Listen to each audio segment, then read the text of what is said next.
What do you got? We're trying to change something. Skateboarding is a way of learning how to redefine the world around you. The owners of this country don't care about the foreign owner. Now, baby, push me. Push me again now. Screaming at a wall. Welcome back to another episode of Screaming at a Wall, you miscreants and misfits and outcasts of society. We have another outcast of society. This is Curt, and you gotta tell me what your last, or how to pronounce your last name.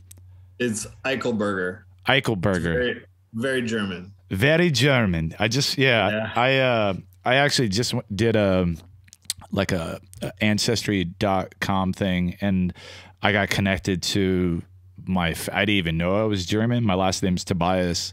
Other side's like Italian, but there was somebody else that was already connected through DNA, and this guy had done all the research. He lives in Germany. His name's Volkner Tobias, and he had pictures of like my grandparents that came over here because they went to like Racine, Wisconsin. I guess a lot of the Germans did, and it was just kind of cool. I mean, I still don't necessarily identify with the German side just because I grew up like Italian. My grandmother's full-blooded Italian, but it was just really cool to see like little villages and places where my family was from. Yeah, I'd be interested. My dad always says that we're from a village. His parents came here from Germany, and I didn't know them very well. I saw them when I was little, and so I don't know much about them. But a funny story is I did an art show in Brooklyn, and in Brooklyn is a Hasidic Jew community that's pretty close, tight knit there. And a lot of the rebellious Hasidic Jews would go do things that they're not supposed to. They're not supposed to talk to Gentiles. They're not supposed to talk to people who aren't Jewish. So they saw my name, and a bunch of them came to my art show. Oh, and they're like, I'm not Jewish. They're like, yeah, you are. And I thought maybe you were too. Well, it's funny. Yeah. Like, I didn't know that part about it. And so I got to hang out with them that whole night and got to go around like bar hopping in my drinking days with a bunch of Hasidic Jew guys with the big fur hats. What the hell? I was like, I'll never have this ever again in my life. So I went in, and they're kind of like thuggish out there. Like, people were scared of them because you're not allowed to walk down their streets. You're not allowed to go down there unless you're Hasidic. Are those like the dudes that are running game out of the jewelry places, like in they got uncut, the curly, uncut gems? Beards. Have you seen Uncut Gems? I haven't seen. Oh, it, no. Okay, yeah, that's like that whole community is strange to me, and so getting to hang out with them that night was crazy, and they like were super cool the whole time. So I came back, and my dad's like a big redneck, and I told him that, and he goes, "That's absolutely wrong. We're not Jewish." I go, "Yeah, we are." And so yeah, we are. Yeah, so I just keep telling him we are. So you for the people that don't know out there, you started Skate Straight Recovery, which started in 2020. Can you, Yes. somewhere around there? Yeah. Can you give our listeners and our viewers a little bit of background into why you started that and where you where you came from, and how you ended up becoming sober? Yeah. So I grew up in the skateboard culture from the 80s. A lot of the Texas Zorlak boys were a lot of my friends.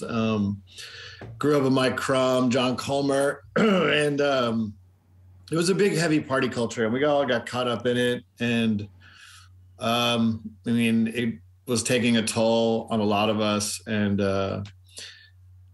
we started losing people, just on the reg. Like, it would just be more. I was seeing more of my friends at funerals than I was seeing them out anymore, and it got to be real bad for me the last 10 years, where it was like hiding it from my family and getting really bad to drinking. And my wife just said, we got into a big blowout. I left for about 5 days, and she said, the only way you're coming back home is if you get help. And so I decided to go to treatment, which I didn't know anything about recovery, didn't know anything about AA or anything. I've never tried any of that stuff. So I went to a faith-based rehab facility, and I'm not faith-based. So that was already like weird for me, because in my 40s, just all of a sudden finding God wasn't going to happen, you know, for me.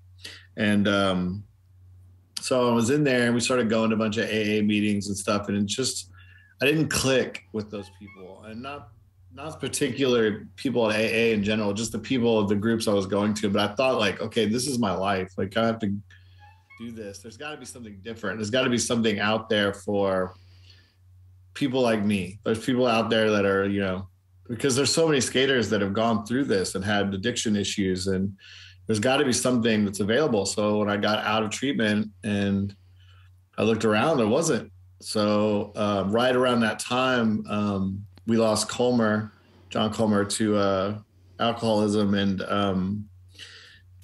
I was talking to Mike Crum about it, and I go, hey, you know, I want to do this thing where we have like a support group for people like us. And he said, whatever you want to do. And he owns a private skate park here in Dallas. And he gave me the keys, and I just started doing a recovery group like really early in my recovery. I didn't even really know what I was doing at the time. So do you think that's like the addiction, like the addictive personality? Like, would you say that you have an addictive personality where I think a lot of people that are addicts need something else to use that energy? And it's was that something that you needed coming out of that? Well, at the time when I was in my addiction, I didn't know what was going on. I just a lot of it was like I always said to myself, like, oh, well, this is just how I am. This is what I do. This is what my people do. This is how I grew up. And I mean, honestly, it was just, I thought I was kind of half bad. Like I just was in and out of jail.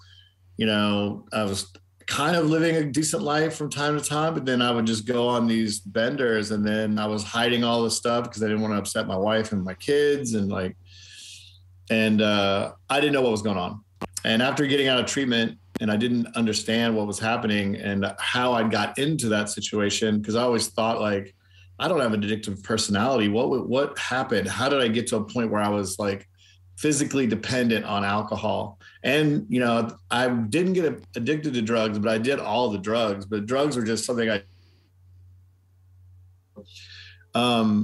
what I come to find out after, you know, researching myself and taking classes and learning about addiction and stuff and running my support group, it's trauma. I mean, I had a lot of trauma growing up. And we all deal with trauma differently. And what we try to do, instead of, like, for me, not dealing with it ever, what I was doing was just pouring alcohol onto it and pouring drugs into it, and not basically changing how I feel. I wasn't taking psych meds. I wasn't doing anything like that.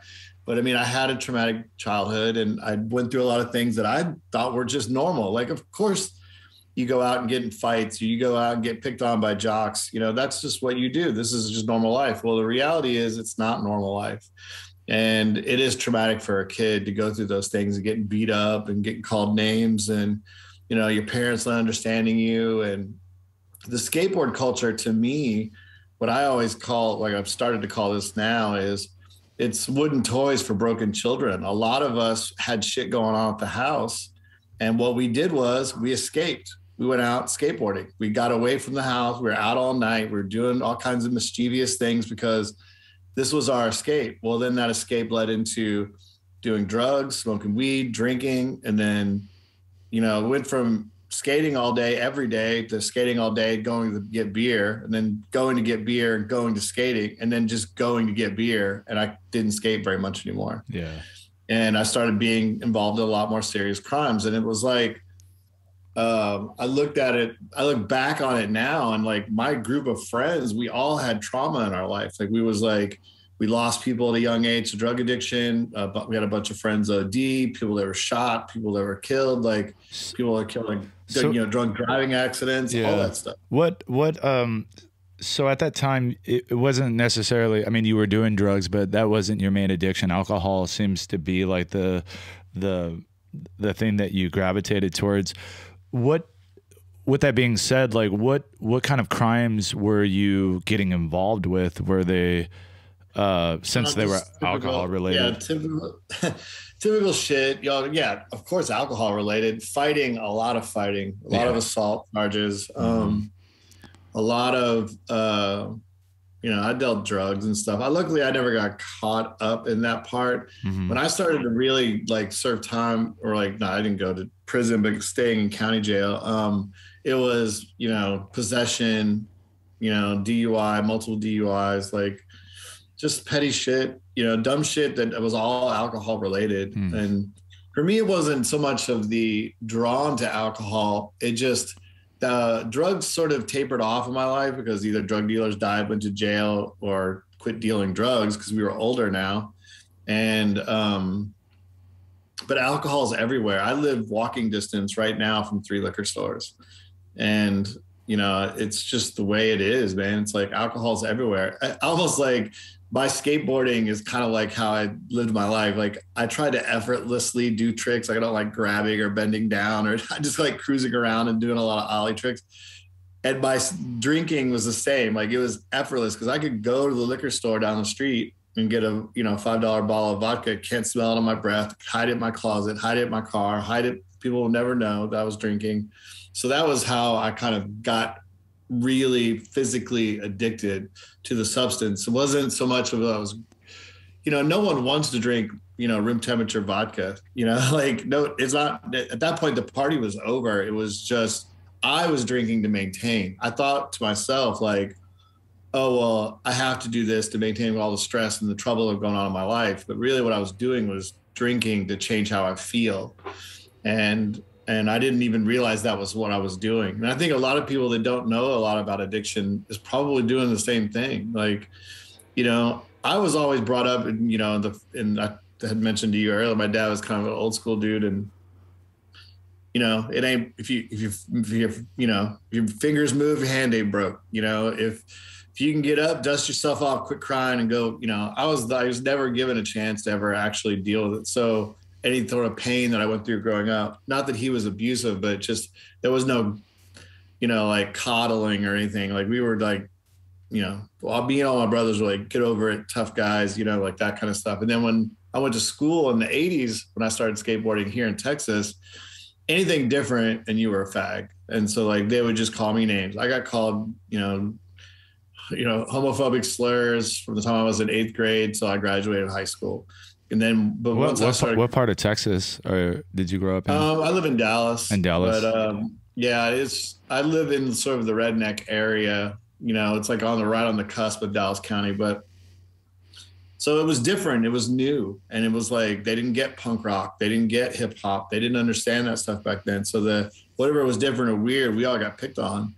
And I was like one of 3 or 4 kids that skated at my school. So we were picked on a lot. So I basically was bullied in school, which I didn't even think about that back then. I hated going to school. It was awful. My grades were terrible. And then as soon as I found drugs and alcohol, boom, that was my answer. And then skateboarding. I mean, I would make any excuse to skip school and go skateboarding. I jumped in. We had a pool in our school. I jumped in the pool one day and told them the teachers I got pushed in just so I could leave. Oh, damn. Skate.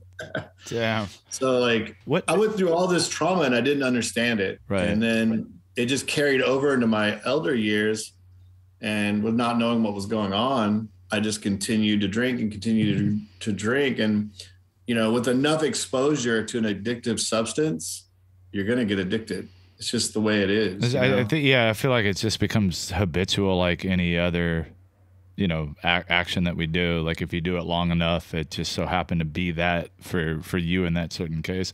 I was going to ask you, going back to when you got into like skateboarding and punk rock, what year was this? Like in the 80s? Like 84, 85. 84 and 85. Yeah. I was trying to remember, there was an incident that happened, and I think there was a song about it, because I was just trying to relate how rough it had to be, because I ended up getting into punk rock when I was in prison, and I used to get a lot of shit.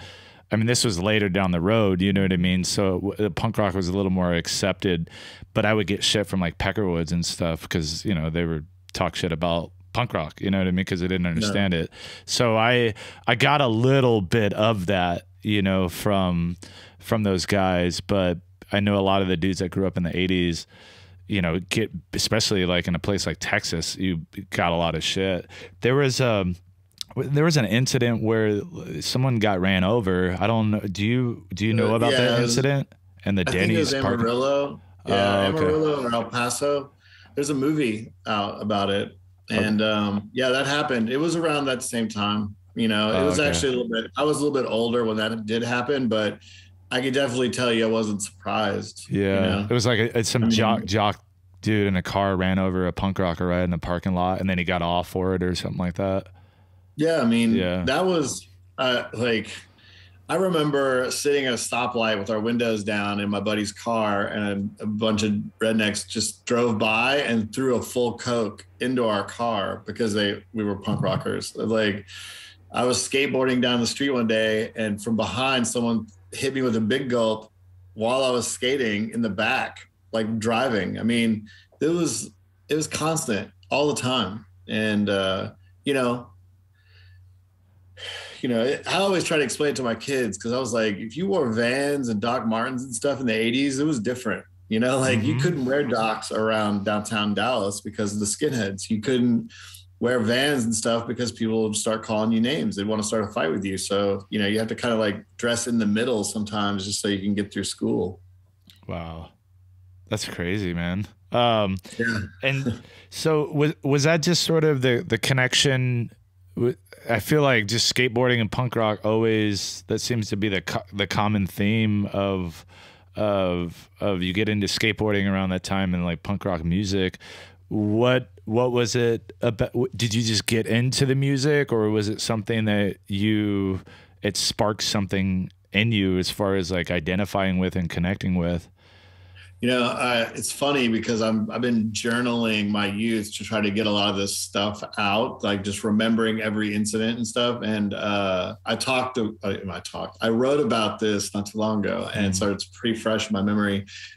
I lived in Kansas. I moved to Texas in 6th grade, and I went to an all-black school in Kansas. So I came to Kansas and was like listening to Run DMC and like a lot of the new hip hop from New York. And only thing I knew from that was what was on MTV at the time. And then I got made fun of because I kind of talked black, because I went to an all-black school at this redneck school. And then this kid moved from Canada. We were in PE together, and he goes, his name was Todd. And he goes, "Hey man, you heard of the Clash?" And I go, "What's that?" He goes, "My brother's into punk rock." I go, "What's punk rock?" He goes, "Here." And he handed me a cassette tape, and one side had Dead Kennedys on it, and the other side had the Clash. And I came home. I remember it was gray, like a gray cassette tape, but I put it in, I heard the Clash, and it changed my life. Like right then I go, oh, this is what I was supposed to be doing. It probably helped so much that the Clash had a reggae influence, and it had the kind of same energy as like hip hop in a way. Yeah, when I heard Radio Clash and saw the video on MTV, I was like, oh yeah, like this, whatever that is, I want to live in London. I want to have Doc Martens. I want to have a pompadour. Like I want to have all that stuff. So yeah, it was definitely life-changing for me, you know. And I mean, to this day, the Clash is still my favorite band. Yeah, I actually have my Sandinista record up there now. I had the Zero Boys just because they're straight edge, so I was like, I gotta have that in the background. We'll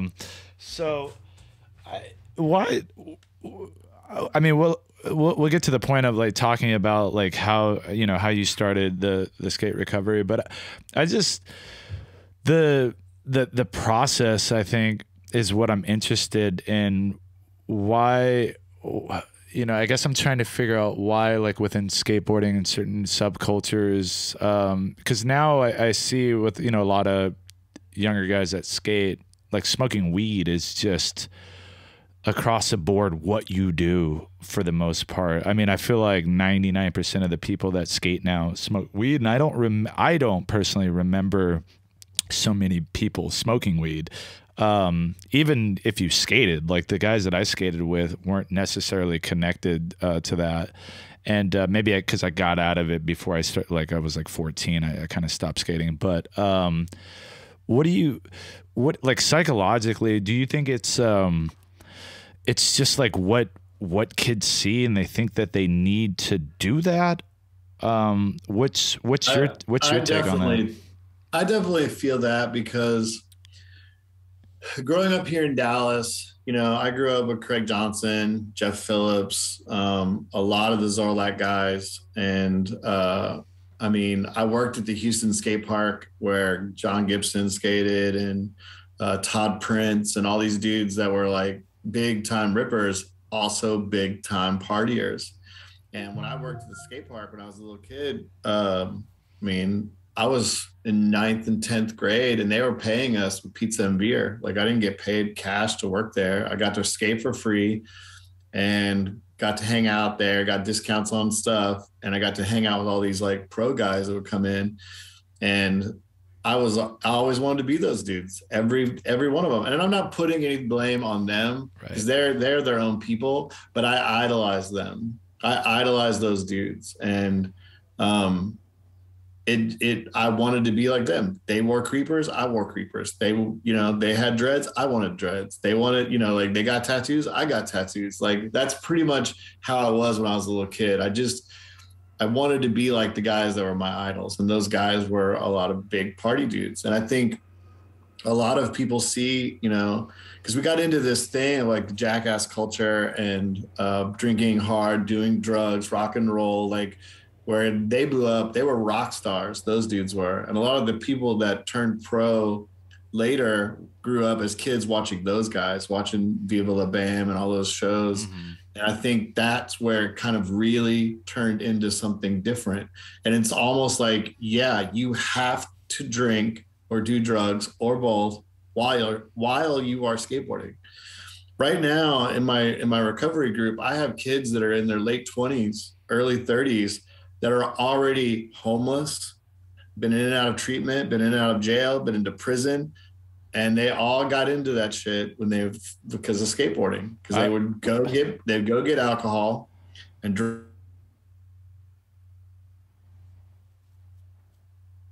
drink all day and skate all day, smoke weed issues later. And this is kind of, I thought to myself, well, what if I had a different scenario, you know?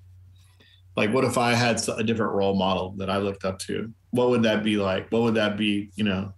And it's one of the things and also like me needing help and needing recovery and coming out and not having a group of people that I could relate to was another reason why I started Skate Straight. I wanted to try to change something or pivot something or do at least try, you know. I'm just some guy who lives here in Dallas, but the idea is that I think that people want something different. And especially if you want longevity in the sport, you're going to have to treat your body better. You can't treat it like a dumpster every day and continue to be pro past your 20s, you know? Yeah. You had brought up Bam Margera as like what people used to idolize and want to be like. And then if you look at him now in his current state, it's just completely just... You know, I don't know of too many people that would want to be where he's at, even with all the money that he has. You know what I mean? It seems like it completely destroyed his life.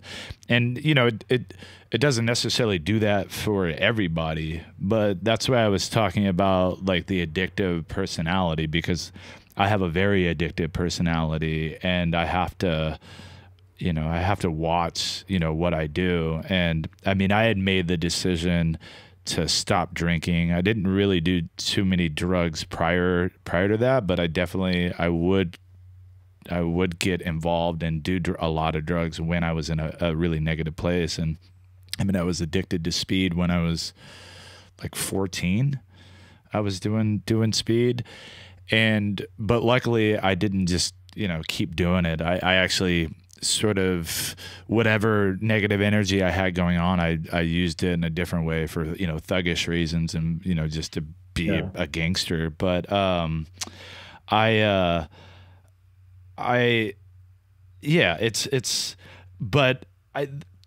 of the reasons that I've never really gotten to recovery, because it's just not like something that I feel, I guess like the identification of like a group, especially like NA or AA. And I mean, I used to go to group meetings with this girl that I was with that was a recovering heroin addict, and I think she's still clean.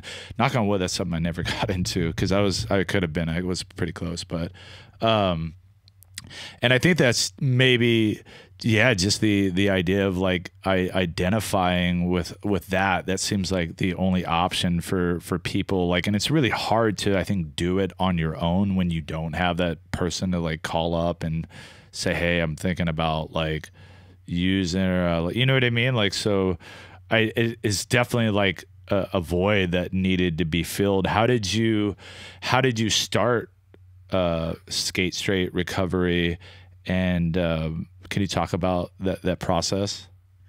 Well, when I was in treatment and I was talking to one of the guys that I was in treatment with, and he was also a skater, me and him hung out every day. And so, you know, he was the only guy I related to.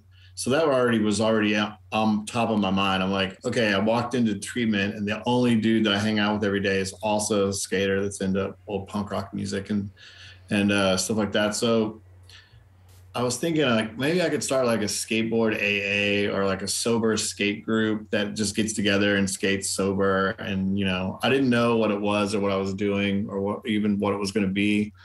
And when I got out of treatment on my paperwork, because I never said I had a higher power. I never got past step 4. So the place told me I didn't have the coping skills to stay sober. They told me that. It says it on my paperwork. And being the punk rocker I am, like, fuck them. Yeah. I'm not gonna be sober. And that, maybe they did that on purpose. I don't know. That really lit a fire under me. They're like, you know what? I'm gonna be sober, and I'm gonna do it differently. I'm gonna not follow what they say I need to follow in order to stay sober. And then when I just lost Comer to his addiction, and he was doing the same thing I was doing, secret drinking, not telling people about it. And I just said, well, maybe I can start like a support group, because AA, you have to like sign a bunch of papers, pay for a registration, send it to New York. They got to get back. I was like, it's too much work for me. So also being a skateboarder, I don't want to do a lot of work. And so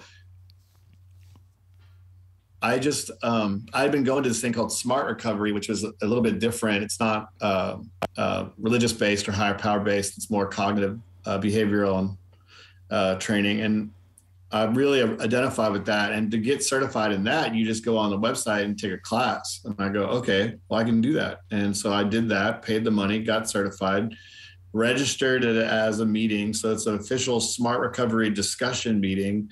But I run the group more like a process group. So we sit around and we check in, talk about our positive and negatives of the day. And then if you felt like if you have any issues you want to get off your chest. And, you know, with skaters and punk rockers and musicians and artists, it's like herding cats. So it's run real loose. I do it with that intent of, you know, of the people that we're working with. So we started doing it, and I thought maybe 1 or 2 people. I made a vow to myself that I would do it every Saturday for a year, regardless if anybody shows up. And first meeting was like 15 people. And I was like blown away. And then, because that's bigger than what every Smart Recovery meeting I'd ever been to, was like 4 people. And so then, you know, it got bigger and it got bigger. And so we added another day, and then we got bigger and we got bigger. So we added 2 more days, and it just kept growing. And the social media presence started expanding too. And that reach started getting to where people from all over the country to all over the world were emailing me and asking me, how did they start this? And I was like, honestly, I just said, hey, here's a group. This is where we're meeting. This is the time. Like, that's all I really did outside of, like, you know, educating myself in what we were doing and trying to be better as a help to people that were coming to the groups. And so that's when I started I made a facilitator's guide. My wife, luckily, is a really good writer. And so we sat down and I just threw a bunch of stuff on a table, and she put it into some sort of organization that looks and can read real easy for people to start groups. And I give it away. Like, this is nothing that I'm trying to make money or get rich on. This is for free. Like, I think we all need this. You know, it's especially people from our generation to the generations that are coming up now.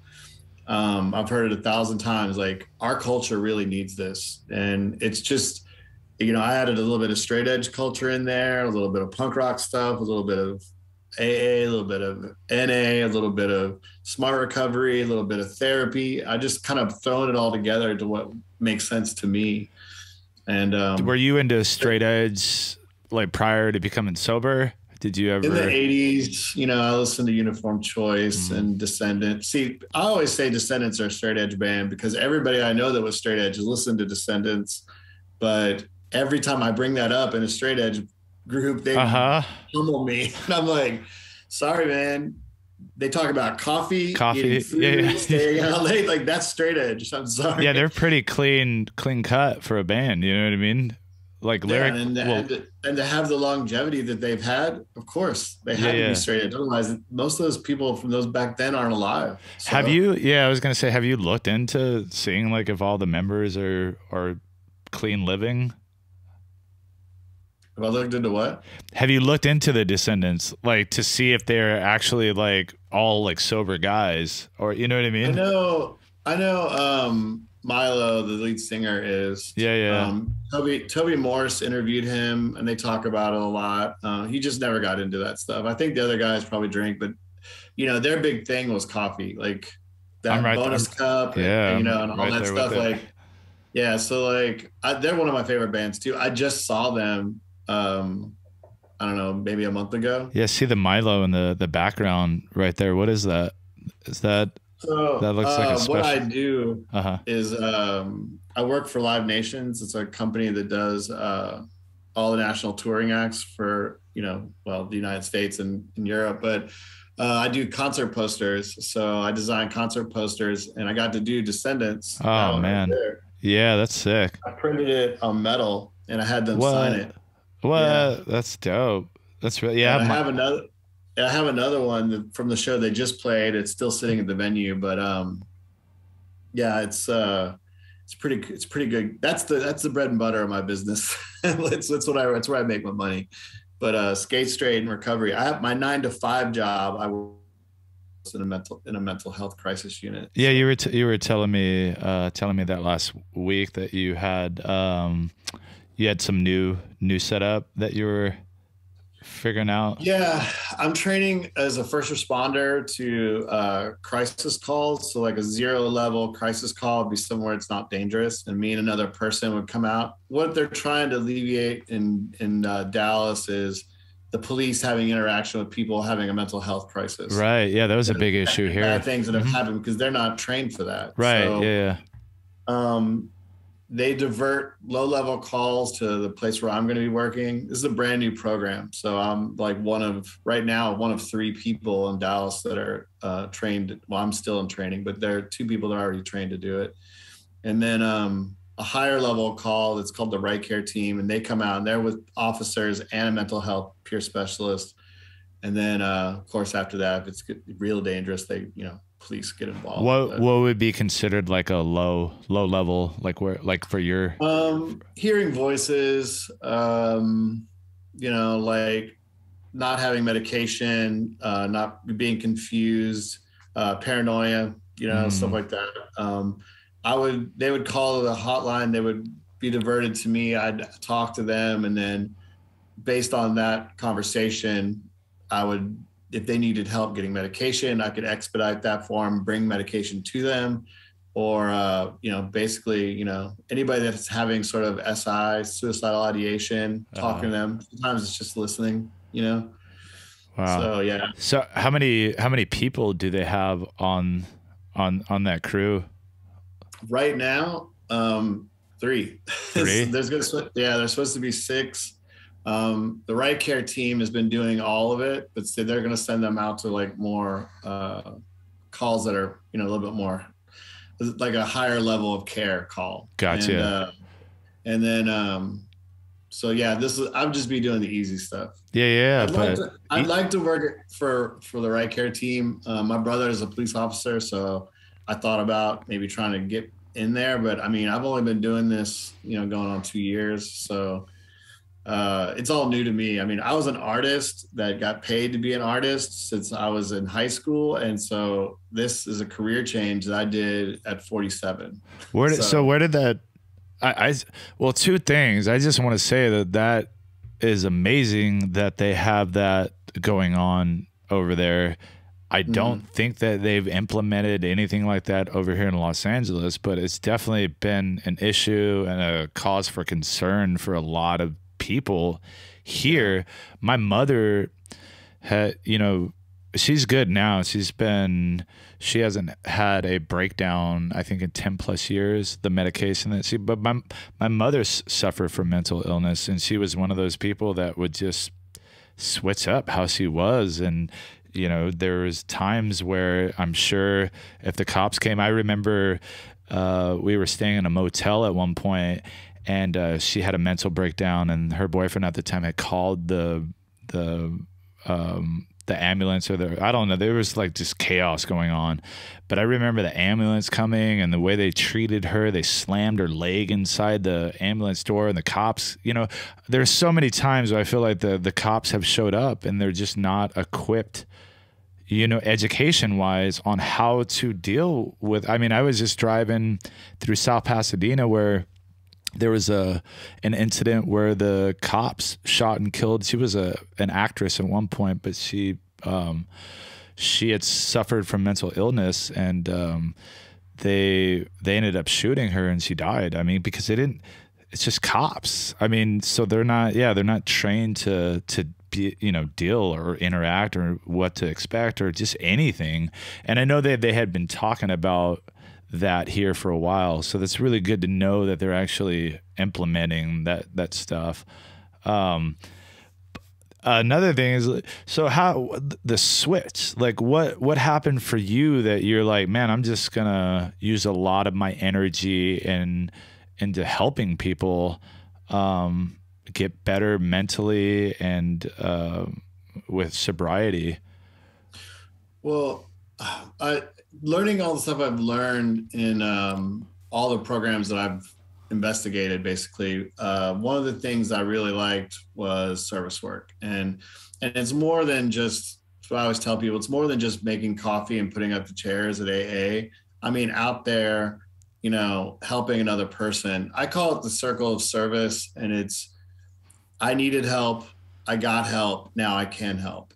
And I felt like I was lacking in having somebody that kind of walked the walk with me through the path when I didn't know what I was doing. And when I found out that there was a job for that called peer specialists, and I was like, well, whatever that is, I want to do that. And then I just started, I have a tendency, maybe addictive personality, to overthink a lot of things and like investigate something really hard. And when I started coming out and getting into sobriety, I wanted to learn everything. I also wanted to know why, out of the four people I hung out with in rehab, the guy I told you about, the skater, 3 weeks out of rehab, he committed suicide. The other guy I hung out with every day went to prison. The other guy I hung out with there went back to use, and I don't know where he's at. And I was one out of four people. That's basically the stats of what it is getting out of rehab and what was different for me. And I didn't understand what was different for me. So that really caused me to I had survivor's guilt, I guess. And I just started reading books and reading books and reading books and then taking online courses. COVID hit, which had a lot of free time because the concert industry was closed. So when that happened, I just started taking online classes. I started doing all kinds of stuff. And then I went to a rehab that's close to my house, and I asked them if I could volunteer there because I wanted to know how that worked and what they did there. And they go, why don't we just hire you? And I go, okay. I was like, I kept feeling like I was behind the curtains. Like at some point they're gonna go, just kidding, give me that badge back. But they took me in, trained me. I got, really good at my job. They put me in. I started learning about mental health and what mental health does, and how it's called co-occurring. So you have addiction and mental health. And 90% of the time, the mental health is the side effect of mental health is the addiction, So, because not people who are having mental health crisis, they don't really make a lot of rational decisions. So, addiction to drugs, alcohol, or both, not being on meds, or, all of the above. And when I'm doing all this stuff, I started realizing that was what was causing me to have my issues, was mental health. And I started figuring out, oh, I went to a therapist. You know, I had manic episodes. I didn't realize what those were. And then I realized that I was suffering from depression and anxiety, which most people are, but, you know, on various, you know, people deal with it differently. And my depression wasn't sadness and staying in bed. Mine was anger. So fighting a lot was what I ended up, you know, whether it be arguing or actually physically fighting. And then I started realizing that stuff. I take meds. I went to, you know, started doing stuff to better myself. Yeah. You know, and all of that. When I started doing all that stuff, I was like giddy. It was like finding a new band. I wanted to share all this stuff with people. Can I interrupt you? Just because. So because you've studied a little bit more about it, most likely than I have. Even though, you know, I do try to figure out like, you know, certain things, you know, for myself as far as like my PTSD, because I definitely have developed a lot of that, you know, from childhood and then going to prison. But, you know, about the anger thing, because that's like, right. So I quit drinking because I sort of see this path and this reoccurring theme where I'm like, okay, every time I'm doing good, I end up, oh yeah, I can drink. And then I end up drinking. Right. And so I got to the point where I'm like, okay, I know that this is a problem and I want this, and this is getting in the way. Right. But when it comes to the violence thing, where I had an incident today where I was going to pick up my daughter from school, and, you know, driving, this guy like got behind me and then he went around me, gave me a dirty look for, you know, no reason. I was just, had gotten over, but I just, it really, you know, my blood started to boil and I just started getting angry, and I was like, what the fuck? Why did he fucking look at me like that? And, or whatever. And luckily I was on the phone with somebody when it happened, but I ended up being able to get in front of him, and then he was like right on my tail, and I slowed down. I almost stopped the car, like just on a, you know, main street. I was just this close to like just stopping the car, and then we got to a red light. He was right behind me, and I was like, I could already see myself unbuckling my seatbelt, getting out of the car, and I have, you know, like a hammer that's like under my seat, like a ball peen hammer, which is probably not even a good idea that I have it there, but I was just so close because, you know, I've been there. I've like gone past that point like so many times. And luckily the person that I was talking to was like, calm down, focus, you know what I mean? Like, but what have you come to learn about yourself or people like myself that have been in those situations where no matter what I connect to spiritually, or like how much I've been going to therapy, that's the one thing that I mean, I did control it, you know, I guess I should pat myself on the back, but it was like, I don't know if I wasn't talking to that person, whether that would have happened. I think for me, because having to face working on the crisis unit where I worked before, and it was dealing with people that had SI or HI, which is suicidal ideation or homicidal ideation, compassion and patience is 100% of what I've learned. Meditation for me has been like, it changed me as a person to my core, you know, and I could see, because I've been in scenarios recently where people were in my face, like wanting to fight me. And I didn't even get used to it. I'd start shaking, adrenaline starts running. I didn't have it. And all I could think was, I feel bad for them. I feel like, because they're suffering. And I realized that what was going on with that person, realized that it's not me he's mad at. He's mad at something else, and he's taking his anger out on me. He's going to figure it out later, and he's going to regret this. I'm not going to regret it. Now, I slipped one day because I was at the skate park, and of course, you know, skaters can be assholes. And some guys playing punk rock music really loud. And all I said to him was, hey man, I'm going to turn this off because in 20 minutes we have a group. And he goes, what do you mean? I go, I'm turning this music off because we're having a group outside. And he goes, well, why don't you take your little group and go inside? And I go, and if he wouldn't have said little group, I probably wouldn't have got mad. But that was like, that was the trigger. And I go, motherfucker, I'm out here trying to save lives. You're over here trying to work on your backside airs. Fuck you. And he was like, what? And I hadn't said that or been aggravated or aggro towards a human in probably a year and a half.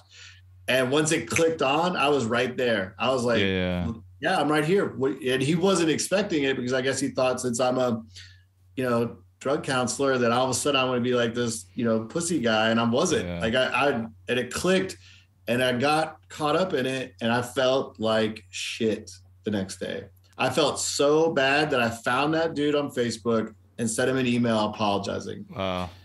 Because that's not me anymore. I don't do that anymore. Now it's there, it's here, it's in my heart sometimes, but it's really what it is. It's fear coming out, and we're scared. And like, I was back to being that kid who was picked on because when I started getting picked on as a kid, the first thing that I thought, and I'm sure you probably went through this too, I'm not bigger than everybody else. And most of the time I got beat up. But the thing is, I'm going to hit them first because they're going to get sick of picking on me if Eichelberger keeps punching them.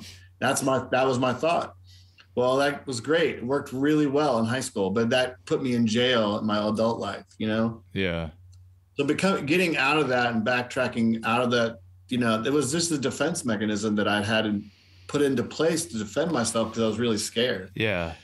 And that's what we are. We're like, we want to jump into that defense mode. I know this, like I understand it on an intellectual level, and I'm very aware of why. And like I said, I've talked about it in therapy, and I'm also one that I look at society with compassion. I look at people that hold different beliefs.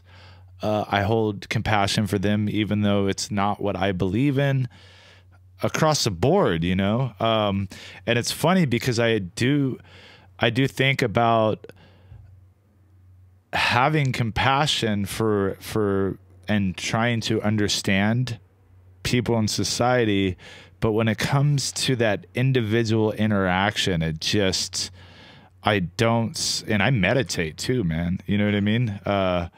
I meditate every day, but and sometimes I have like, I guess, control on it. But I guess when it's like, it gets to a point when, man, maybe, I don't know, it feels like a safety thing. Like even though I didn't even need to drive and get in front of the guy, he could have just shot me a dirty look. But you know what I mean? I'm like, oh, okay. You're going to shoot me a dirty. Hey, do you have a light? It's a little dark. Yeah. Let me turn one on. All right.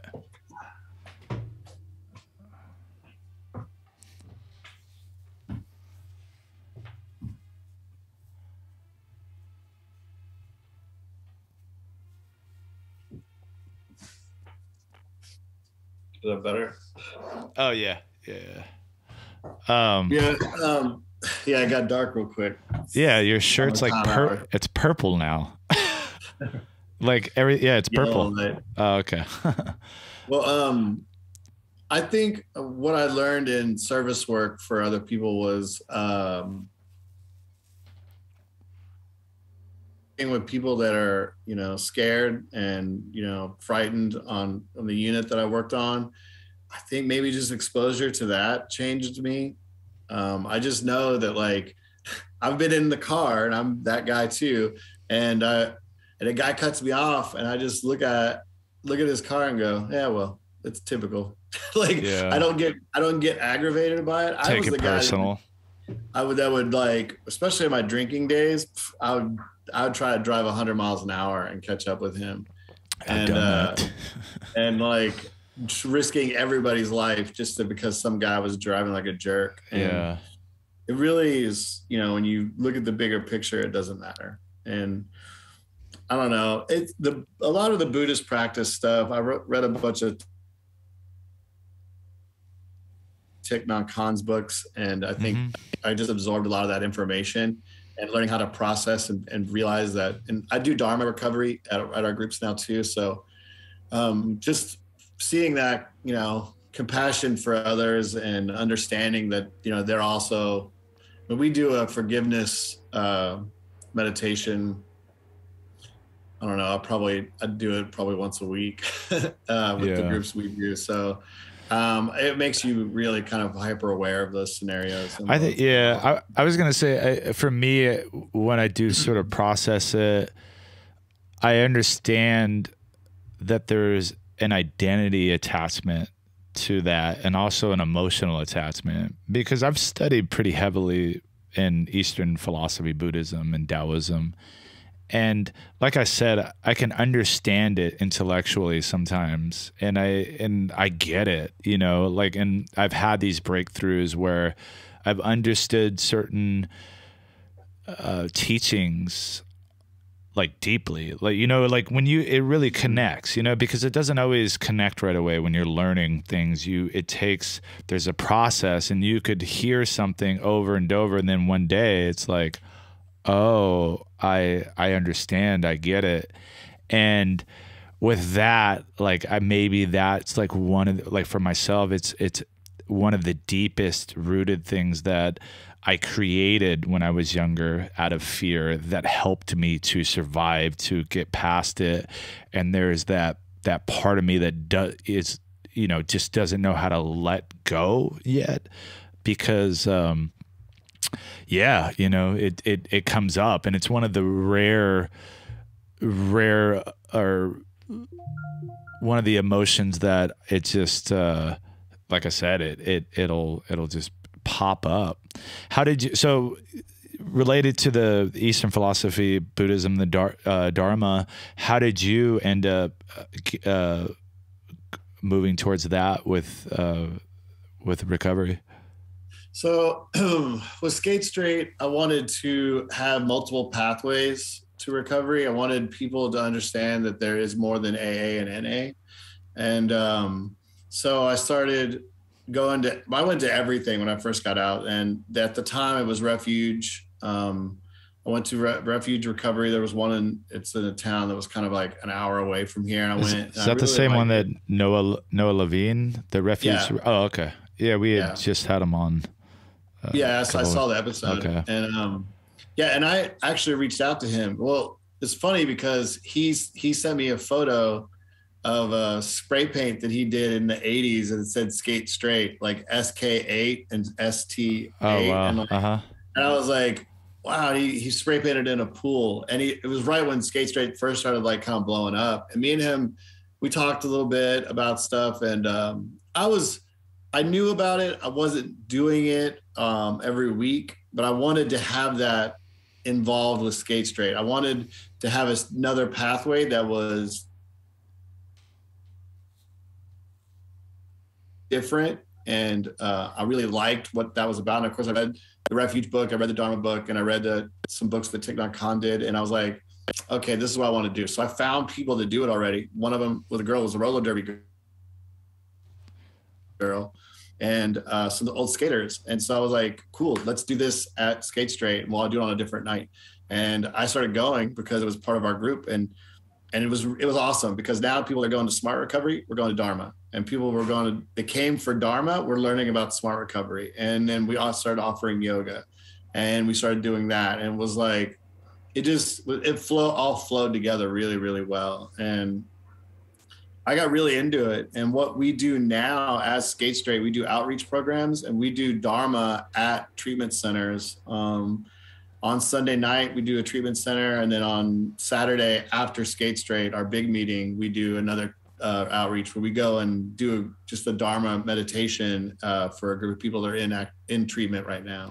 Have you heard of the podcast Dopey by any chance? Yeah. Oh, okay. It's interesting because I was listening to him. He was interviewing Sammy Town from Fang, who I'm going to be seeing tonight, and which I'm stoked on.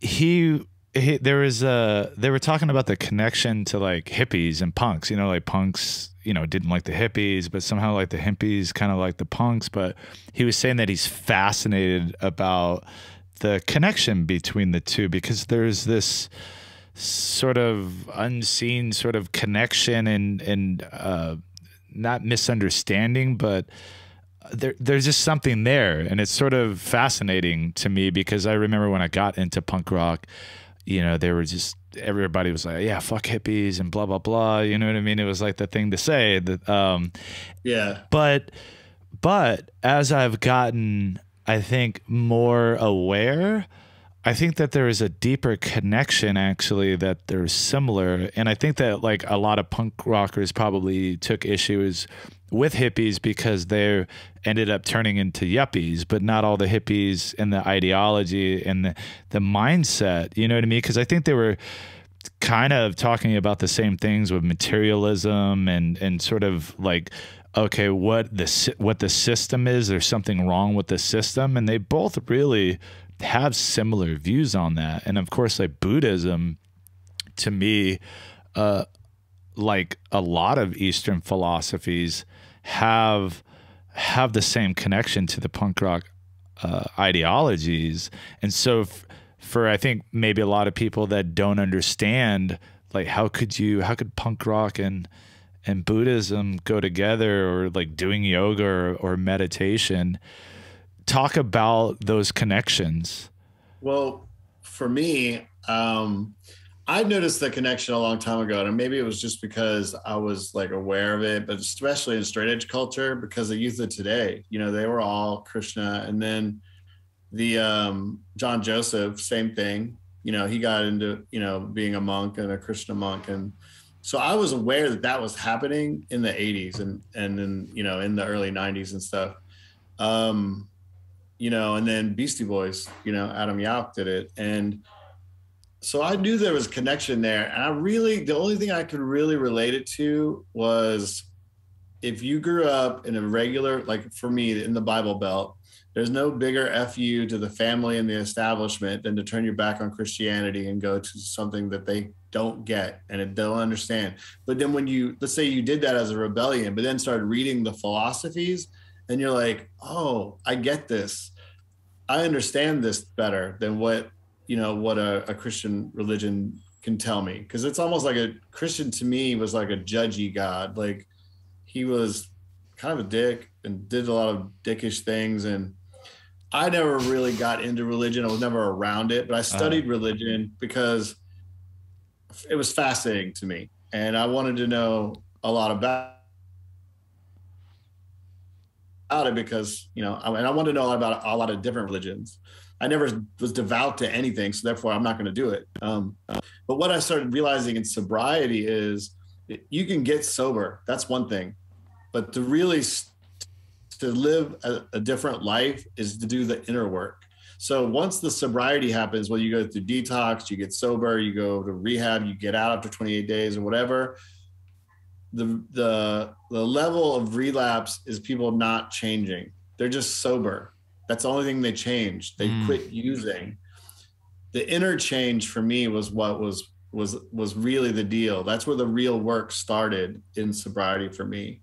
And so everything that I would shit on or think was hippy dippy weirdo crap, I'm like, well, my way didn't work. So I'm going to try everything else. And I'm going to at least try it. And if I hate it, then I'm, you know, there's that. My wife was already volunteering and doing service work. My wife already did yoga.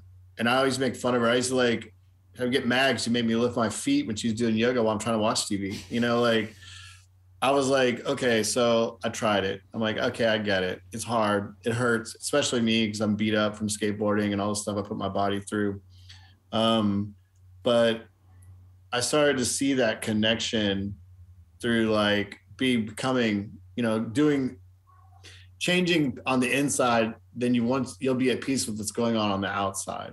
And a lot of times with people in addiction or mental health or both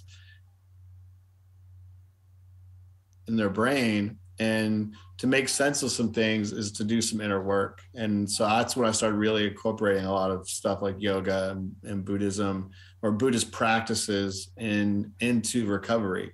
We don't push one specific thing, and we're not like leader based or anything like that. But I wanted to have all those options there. And I can tell you, a lot of times people will come do the meeting and not do yoga. And eventually they'll break down and go, screw it. I'm here. I'm early. I might as well just do it. They have mats. What could it hurt? And then now they're doing yoga every week. And it can only make your skating better. I mean, it's not going to make it worse. One of the dudes that comes, if you talk to him, he's a construction worker. You would never know it. He shows up in tights, does yoga, and is unapologetic, grouchy old skateboarder dude. Goes in, changes, puts on skates, and leaves. And he doesn't talk to people. He's super crotchety.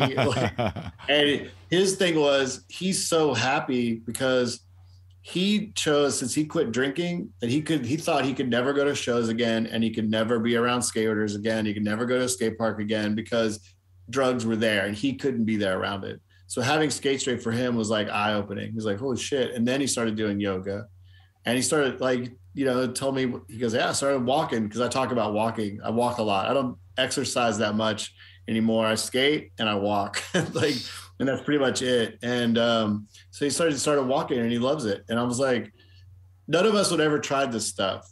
But now, I think it's with us sharing our experiences in group of what it's done or how it feels or how it's changed has been really eye-opening for not only me, but for a lot of other people. I would have never done yoga. I would have never meditated. But I was just like, I needed to get out of my own way and do the things that I said I would never do, because I'm not trying to be a cool guy, not to quote Descendants. I'm not trying to be a cool guy anymore. Yeah. I'm just trying to live, and there is something to these things that other people are doing, and what is it? And so I just did them. I started saying yes to things instead of saying no, because I didn't deem it to be like a cool thing. Yeah. What are some stories that you can highlight from your interactions with people in recovery that really stood out for you, as far as people, changing or seeing certain things that they weren't able to see before? For me, a lot of it is like, I had a guy show up. He works in the skateboard industry. And he was looking rough. It was like our second or third meeting. And he was shaky and pale. And he goes, and we were all skating. And so I started talking to him, and come to find out he quit drinking 2 days before this. And so he was going through DTs at the time. So he was really bad. And, this is, I got to know him in a punk band, like I said, works in the skateboard industry, in distribution, and was around a lot of people, and it was just like, ate Taco Bell, drank Mountain Dew, drank profusely a lot of alcohol. And today he runs groups. He's been sober going almost 2 years now. He's certified in smart recovery training. He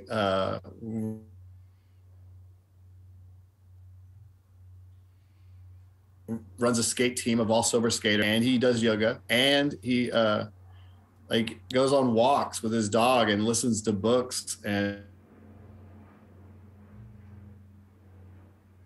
it's all because he went to group and was realized that the way he was doing things and the way he was brought up doing things didn't work. Now, if you would have asked me 2 years ago, would I be doing yoga? Would I be doing meditation? Absolutely not. I was 60 pounds overweight, sat on the couch watching TV. The most that I read were magazine articles and album covers. That was it. I hadn't read a book since high school. And I completely changed, everything about it has changed. And to see those stories, and he didn't go to treatment. He came to Skate Straight. I'm not trying to brag up the group, but it's okay. You can. You totally can.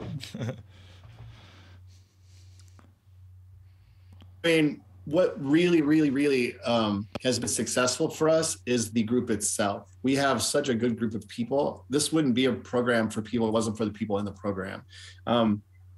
I've really stressed the, reaching back and helping your fellow alcoholic addict out, and that's been so positive. I mean, because once people got sober and now they're in maintenance mode of maintaining their sobriety, it's going back and, people that are walking the path now, they can point out, where the bad parts of this go. Oh, like this is where you're going to go through pause, which is post-acute alcohol withdrawal. You have pause like a few months after you come off of alcohol. Or like, this is like when you start. Wait, what is, can you explain a little bit more about what that is?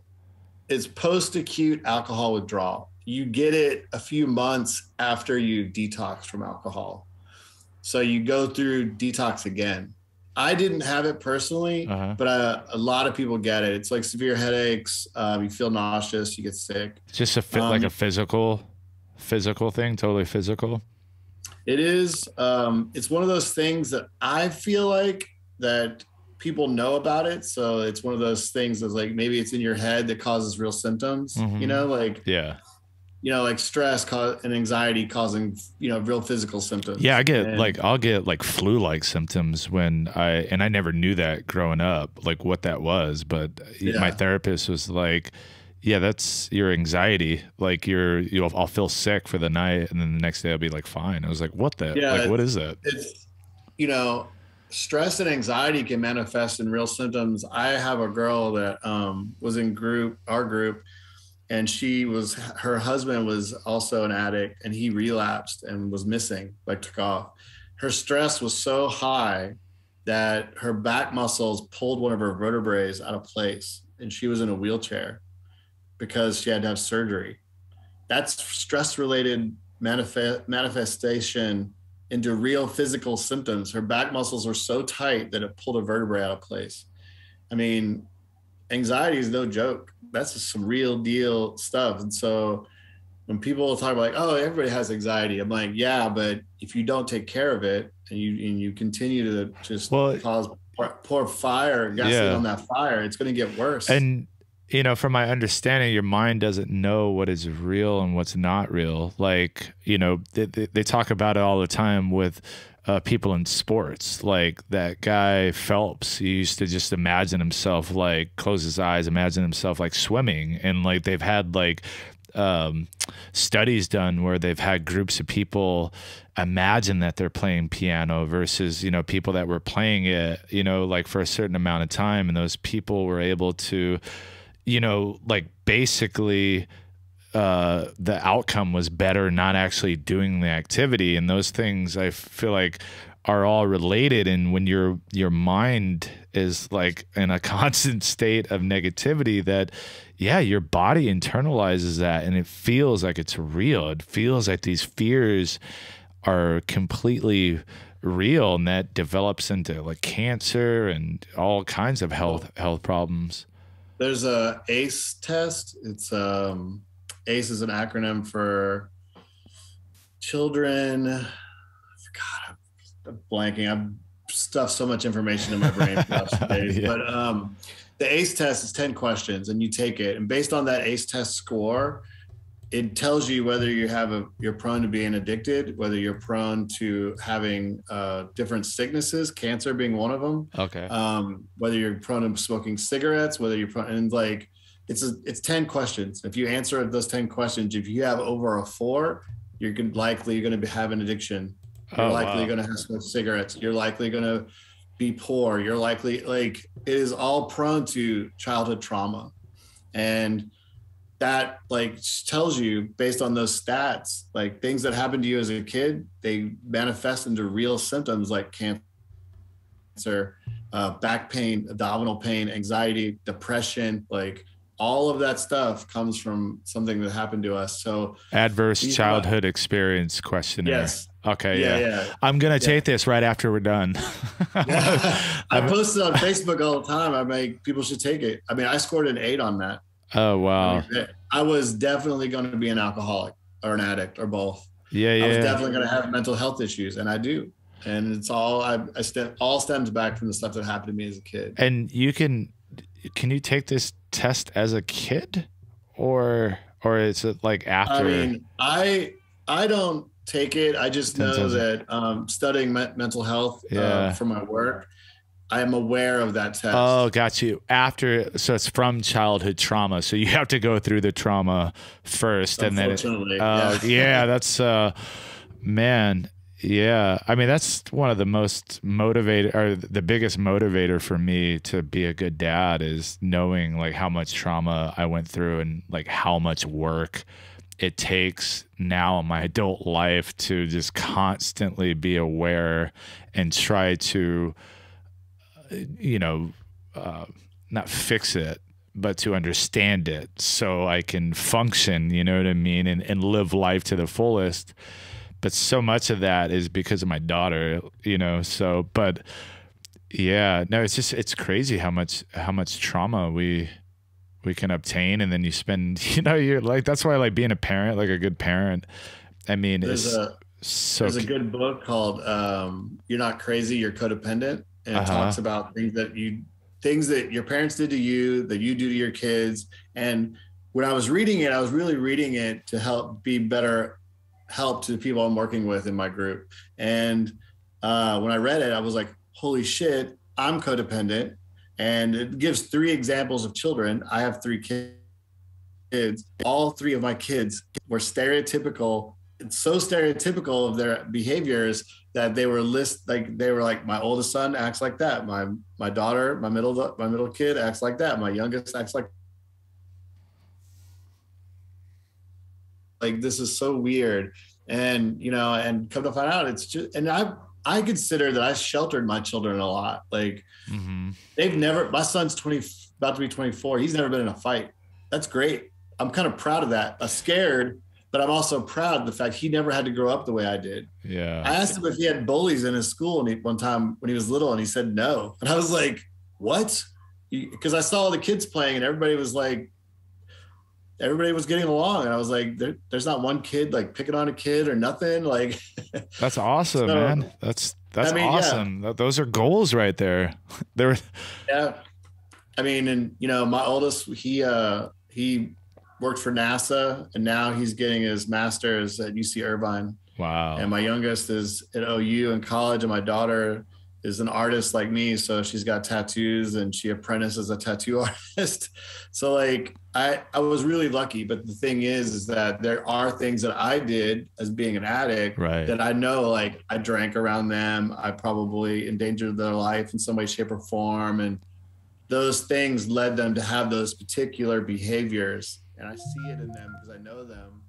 And so that to me was real strange. But when you were talking about your brain manifesting real things because it doesn't know the difference, think about an old memory, something that made you mad or sad.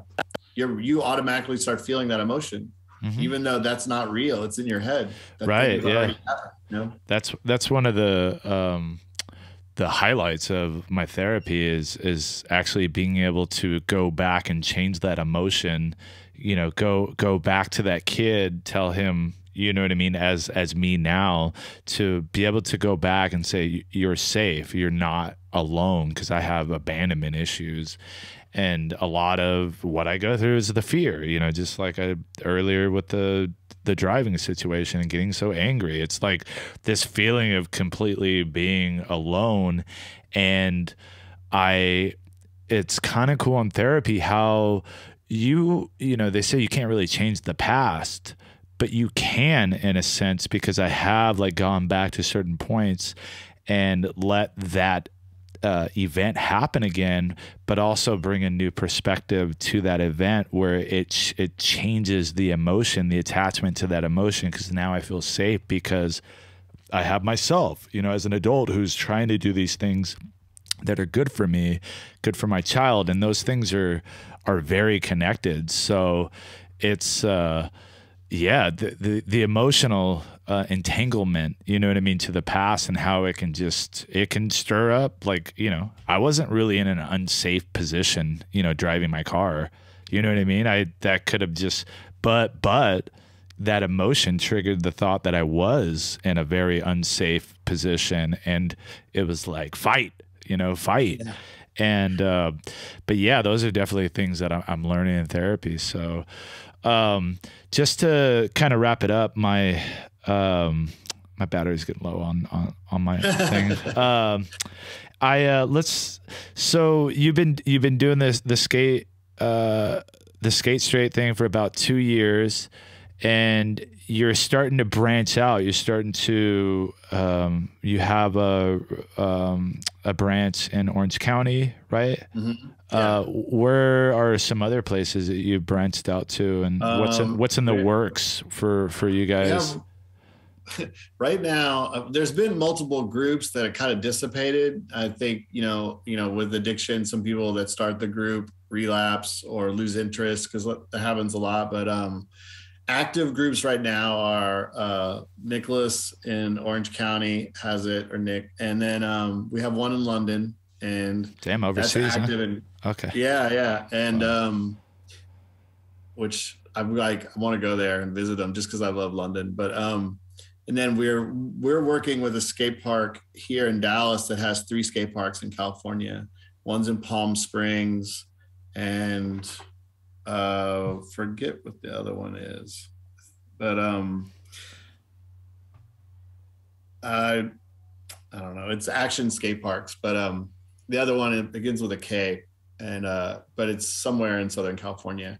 But they're private skate parks. And so they want to start skate straights at all those parks. And he has friends that run other parks in the United States. And, you know, the owner of this park here, he's just really, really down with what we're doing. And, you know, we're all around the same age, and he sees it, that there's a need for this. And the real thing that I want to do is, one, show the kids that there's another way. And then the other is to help people that have already went through it and need help now, and have a program out there that they can relate to, you know. And a lot of people that come to Skate Straight, you don't have to skate. It's a lot of people that just come there because they relate to people that look like us, you know. They're tattoos and tattoo artists, and you know, people in bands and stuff. So it's what I always call it's the weirdos table at the lunchroom in high school. That's what we are. Well, I was going to say, you probably don't even necessarily need to be a drug or a recovering drug addict. I mean, you can just connect with other people, right? Like, or... Well, with the recovery program that we use, you can have all kinds of different addictions: process addiction, internet addiction, sex addiction.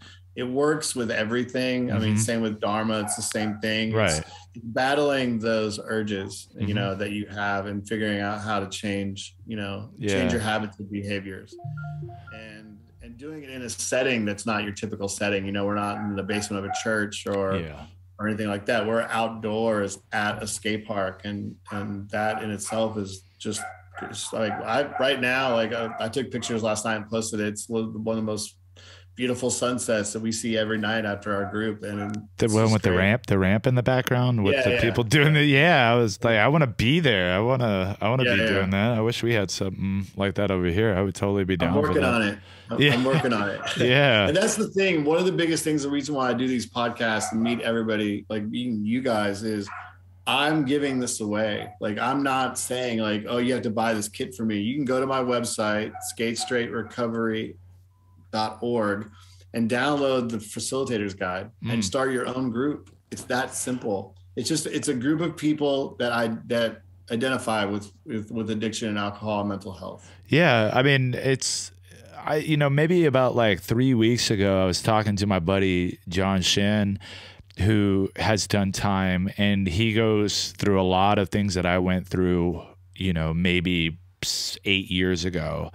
And you start to see this pattern, I would imagine, emerge from people that have done time, right? And you're out for, you know, a certain amount of time, but then there's still a lot of struggles that you deal with, just like people that are recovering from addiction.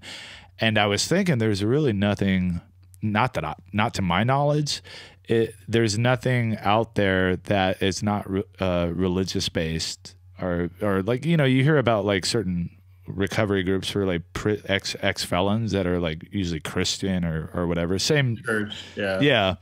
But just in general, just something for like a recovery group for ex prisoners, you know, people that have been locked up. And I was I just took my reentry certification. So reentry is for people getting out of prison. And so, because I deal with a lot of people in treatment centers that are getting out of prison, I usually end up getting those because I guess they relate to me more based on the way I look. Right. And so I work with a lot of those guys. I had a guy that skates that just called me yesterday that just got out of prison. And he heard about me from a friend at another AA group or NA group or something, gave him my number, and he called me. And I said, yes, definitely come to Skate Straight. He's going to be there on Saturday.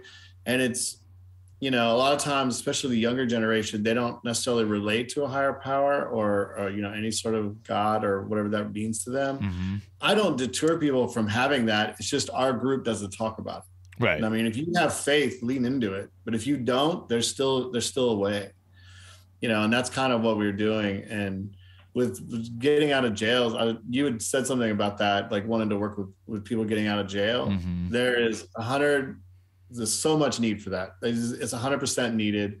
The problem that you're probably going to run into, which I run into, is most of the programs that are involved in jail are religious based. And jails, since they're mostly for profit, they're not real interested in trying to help people. I mean, most of what I deal with, people getting out, they don't have IDs, they don't have driver's license at all, no paperwork at all. So they're just dumped out with a few $100 and they're just on the streets. And now they're homeless. What do they have? What choices do they have? They have no family, you know? I could go right back to what they were doing before, or go to a place where they were safe.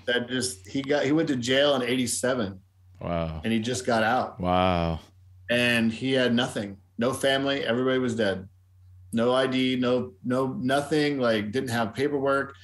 Biggest thing I did for him was helping him get his social security card, helping him get his birth certificate, helping him get an actual state ID. He couldn't drive. He's already old, hadn't driven in years and years and years. How old was he? He's in his 50s, like 58, 59, I think. He went to jail when he was 17 or 18. Wow. And really, really, really heavily involved with Aryan Brotherhood. Wow. And so, like, he wanted me to do all kinds of stuff, like get in touch with the KKK for him and all this stuff, because he wanted to use them as like a resource, which I don't even know if they do that. But I was like, I don't know. I don't feel comfortable doing that. Not from my computer, you're not. Yeah. So I did help him. FBI is going to be knocking on your door. Well, my perception of it is like, I should help him. Maybe they do have a program. But then I was like, what if I look them up and then he gets clicked up with the KKK out here and then does some sort of terrorist thing, and then all of a sudden they find out he talked to the guy through my IP address. So well, he's just going to go down the same path as that put him in there. That's just, it's crazy that he wanted to connect with those guys. He's just trying to use his resources. That's the people that was his family. He didn't know anybody else. And, you know, and this is also a guy that had some severe mental health issues from prison. I mean, he sat on our crisis unit and was trying to run it like a unit. Like, was like trying to call shots of what was going on, being friends with all the nurses. I was like, dude, you know this ain't jail, right? Like, you could actually just leave. The door's right there. You're here voluntarily, you know. So, the thing is that being able to help that guy, getting his paperwork, hopefully that'll change something for him. How long ago was that? Last year. Have you talked to him at all? No. He called me randomly for a while, but I don't think he was homeless. Fuck. So, there's not, I got him into a place that's 45 and up, a shelter that's 45 and up for men that hopefully would take him in so he's not around a lot of the youth and getting taken advantage of, because he's elderly. I mean, he's in his 50s, but he looked like he was pushing 70. Oh shit! Usually, like, prison preserves like a dude, you know. Yeah. But I mean, like, he just looked like he was a lot older, and he was very frail. Didn't walk very well, but most people wouldn't even work with him on my unit. And the thing is that I had to look past that. I don't care what he did to go to jail. I don't care what his thoughts were on politics or what he thought about races. That wasn't my intention. I'm just there to treat him like a human being. And hopefully that compassion will change something in him that he might see differently. But, you know. Yeah, being a compassionate person is being a compassionate person. I mean, see, that's what, like going back, that's what I battle with when I'm in those situations with other individuals, because I do feel very compassionate just towards people in general.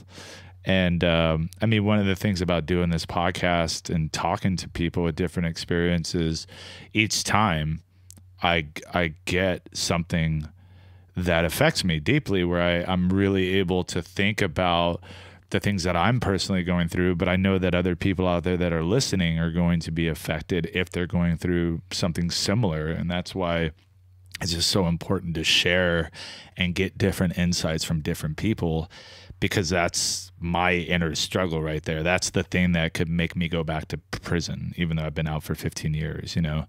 But so, yeah, I think recovery is something that, you know, like Danny Trejo talks about, how he still states that he's a recovering addict.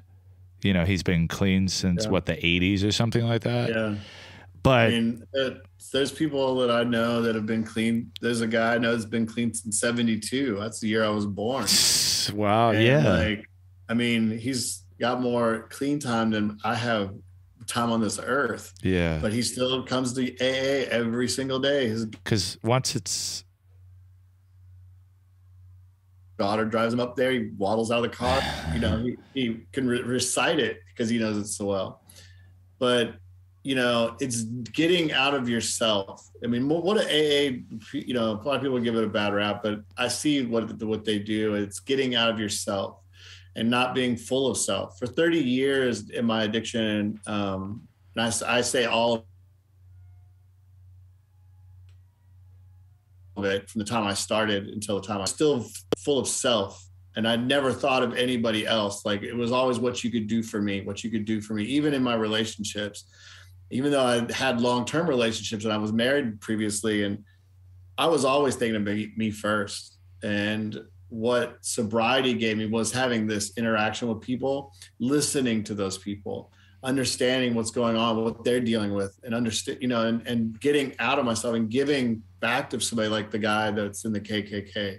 He's probably never had anybody help him for no real reason ever at all in his life. Those are the people that need the help the most, right? Yeah, like those people. They're broken, and they automatically assume everybody's.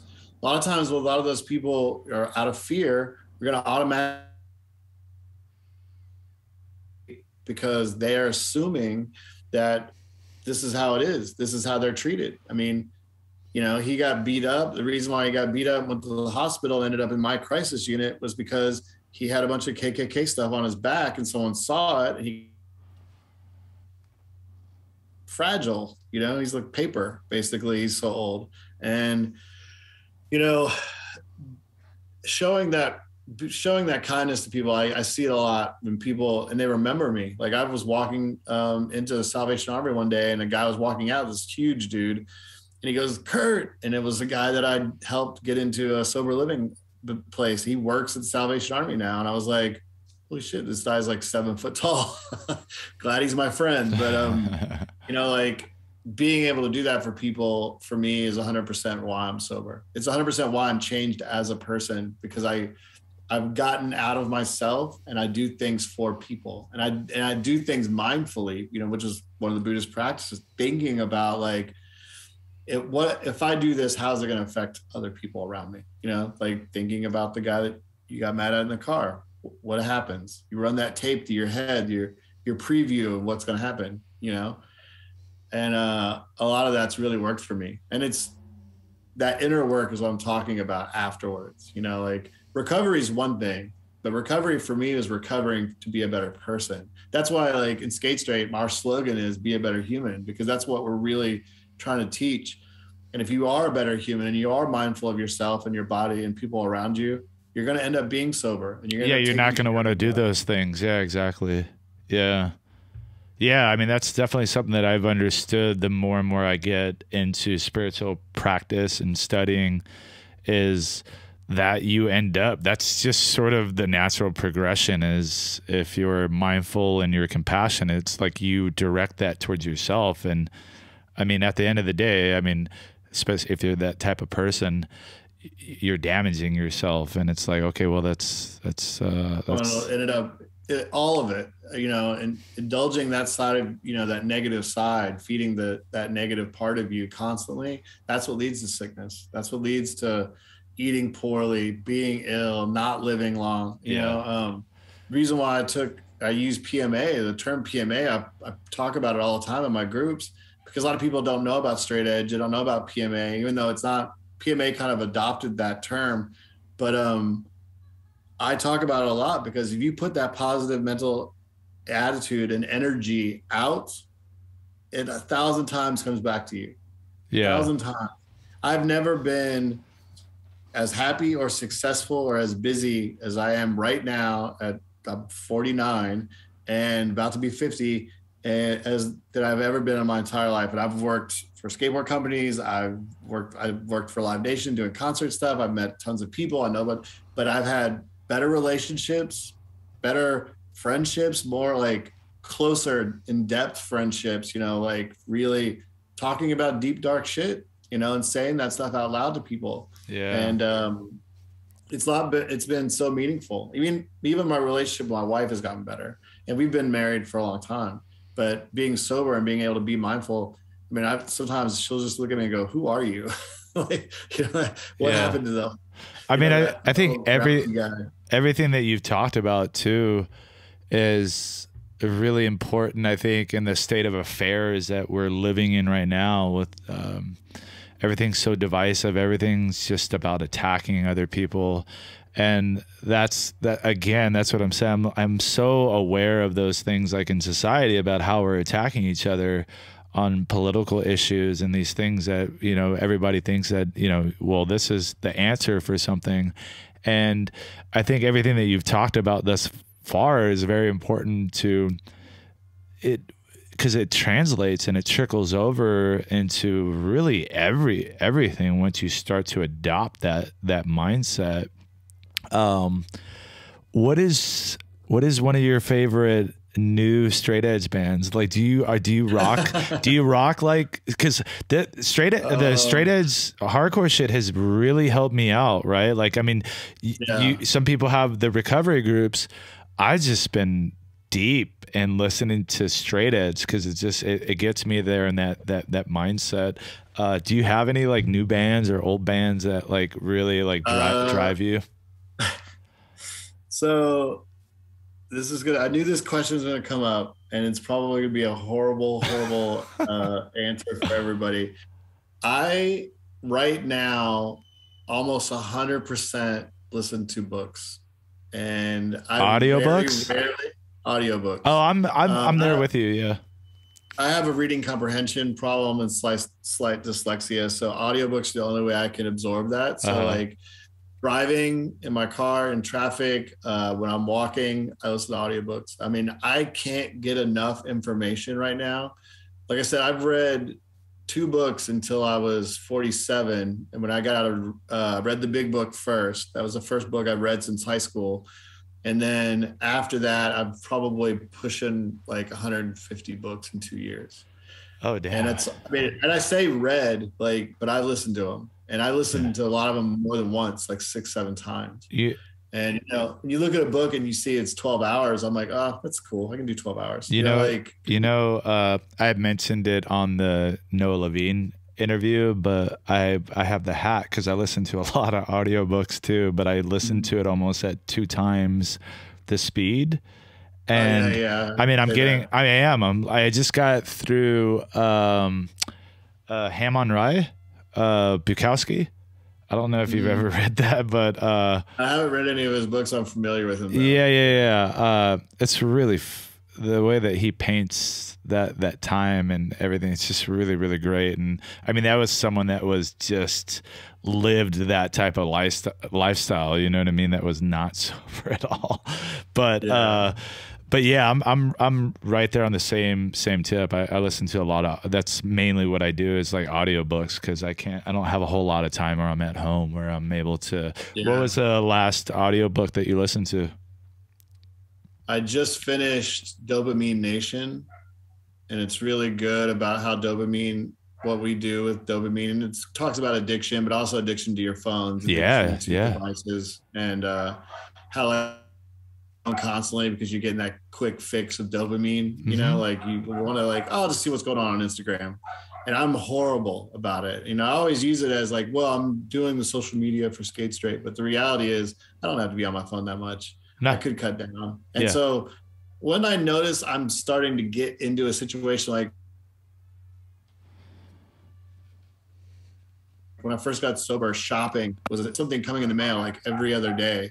And I was like, oh shit, like I am. And I always held it in like the guise of like, I'm collecting skateboards or toys or whatever. Like, but the reality was I started seeing it as being like, well, I want the bigger thing. So I got like, I don't know if you can see Bob's Big Boy. Oh, I was actually gonna comment on that earlier, because I grew up going to Bob's Big Boy, where they had the huge one that was out front in Palmdale. Well, that's the compromise. I wanted the 8-foot one. That was the one. That was the one.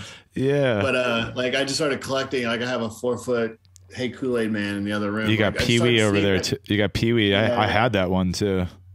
And so I started seeing that being an issue. So I started being mindful of that, asking myself, like, do I need this? Do I have to have this? Is this going to bring me joy long term, or am I just going to buy it, set it on the shelf, and never look at it again? You know, I get it caught up in that. It's that dopamine. So yeah, that was the last book I read. I'm rereading John Joseph's PMA Effect right now. It's like the 7th or 8th time I've read that book. The audiobook's hilarious because he reads it, so it's in his voice, which is great. And bands, like new bands that I started listening to. There's a band that the buddy of mine's in, and lives in LA, called Low Lives. And they're kind of like a throwback to like, I don't know how to compare them to something. 90s Ministry meets Monster Magnet, kind of. Like industrial style? No, it's not industrial. It's just really hard. Okay. But our friend Lee, that's in the band, we met him in London. He was in a band before that, and he moved to LA with his wife. And that band, he sent me the record, and I was like, oh yeah, I'll check it out. But I love it. Like, it is amazing. Like, I listened to that record over and over and over again. It's on pink vinyl too, which is that's sick. Yeah, like Straight Edge has. It's when I first got into punk rock, like I had kind of understood what it was, but now that I'm getting into it, it's like when I got into punk rock for the first time, where I'm like learning about the history of it and all the different bands that are connected to it. And it's, you know, it's sort of exciting in the way where like the music makes me feel like when I got into punk rock, you know what I mean? Like there's an excitement to it. And I went back and tried to revisit a lot of the straight edge bands, and I just can't get into them. And maybe it's because I'm old. You don't have that angst. And, I still have that angst in me, and I listened to 7 Seconds. I saw 7 Seconds in the 80s, and I just didn't know what was going on. I was so young. Yeah. I never got to see it today. I did see Black Flag. Black Flag is still one of I like them a lot. They're especially the earlier stuff with Keith Morris and that stuff. But like, you know, if I'm playing old, Bad Religion is always my go-to band. They're smart rock, like they're smart punk, I guess. The only way to explain it, because like if you listen to their words, it's so much more in depth to it. Oh yeah. And then I don't know if you could see that. Oh yeah. That was. I mean, that was. I have that shirt, but I could never wear it because I actually work in a facility. So like, I can't wear anti-religious stuff because people sometimes have things going on in their brain about religion. So dude, when I got that tattooed in prison, my buddy was like, "Are you ready? Are you ready for this tattoo? Because when you get out, you're gonna get a lot of shit for this, man. This, you're making a statement." And I'm like, I've never had anybody ever like just, you know what I mean? Like be offended by it. Or, what's funny with Skate Straight, Our logo has the praying hands, but they're skeleton praying hands. And a lot of people were like, but are you religious? You know, is that a religious symbol? I'm like, no. I mean, it is a religious symbol, but Christianity took it. It really means that it's faith and devotion to family. That's what when the guy originally drew the praying hands, that's what it meant. And I like that symbol because of that. Well, I think I was going to say, just in general, I mean, when you think about meditation or like anything where it's just a calm or peace across all religions and cultures, it gets misconstrued sometimes because they're like, well, if it says you're secular but you have praying hands, I'm like, yeah, but it doesn't mean that. I mean, I'm a symbol person. I hate to say I'm symbol minded, but I am. Like the symbols mean a lot to me. Yeah. So you know, getting caught up in that stuff with anti-religion and stuff. I wore that shirt. I wear it a lot, and I also wear this shirt that drives my wife nuts. It says "Hail Satan, eat pizza," and I usually wear it on Sundays, and she gets mad. And the thing is that I don't have faith. So being that I'm not religious, to me, it's funny. So it's like dark humor to me, but I also understand that now, being compassionate and mindful, that it could really upset somebody who that's all they have is their faith. And so I try to keep all my satanic stuff to my house. Yeah. By the way, there is satanic recovery, and the book is awesome. And it's basically smart recovery. It's a lot of self-recovery stuff, behavioral training. It's almost like they plagiarized a lot of stuff from smart recovery, but the book itself, like they quote Slayer and like all these like funny things, like a new age satanic like thing. Because my buddy's a Satanist, but he's not. He's like, it's not what most people think. You know. It's about. It's really a lot of really positive stuff. If you ever get a chance. So I've done satanic recovery meetings there in London, but I've done them via Zoom. And it's just a bunch of people that are like, you do your own recovery. You do your recovery your way. Be mindful of others. Don't be an asshole. Like, it's that kind of thing. It's like, it's not what anybody thinks. But I love having the book on my desk at work because they're like, what is that? I'm like, and it's black. It's like flat black, the book is. And so I'm like, it's satanic recovery. Being a peer specialist, you should know all forms of recovery and all pathways. This is one of the pathways. Yeah. Most things are not what people think. You know what I mean? When you like start to delve into different branches of, you know, people's lives and like subcultures and realities. Think about the stigmas that wrap around people with mental health or addiction. Mm-hmm. You know, most people don't know anything about it. I mean, my wife had a hard time. She thought like I had to go to rehab and I had to go to AA. If I didn't go to AA, obviously I was going to relapse. And I was like, that's not how it works. Right. You know, but I was doing all the research and reading all the books and going to all the groups, and I end up learning a lot more about it. Now she knows now because we've had a lot of talks about it, but the general population thinks that like if you don't do A, B, and C, then you're going to go back to your addictive behavior. Right. And that's just not how it is. You don't have to do those certain things. So one of the biggest things that I do is Skate Straight is I encourage people to recover loudly and be open and talk and have dialogue with it, because a lot of this anonymity and stuff that you keep in and don't talk about is spread all kinds of negative stigma for everybody. It makes it just harder to be in recovery in general, because your parents and your family think that you got to be doing these things. If you're not doing them, you're not getting well. I mean, I've had people tell me that their parents are mad because they said Skate Straight doesn't work because it's not AA. It's just not the way it is. Yeah. You know? Wow. And to combat that, we have Skate Straight AA now. So it started this week. Oh, really? Yeah. Okay.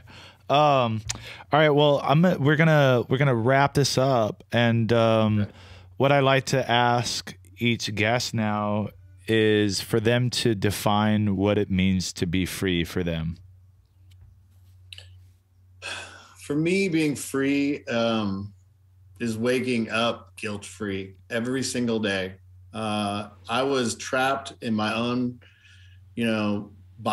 self-bindings by my lies and my addiction for years and years and years, lying to myself, lying to my family.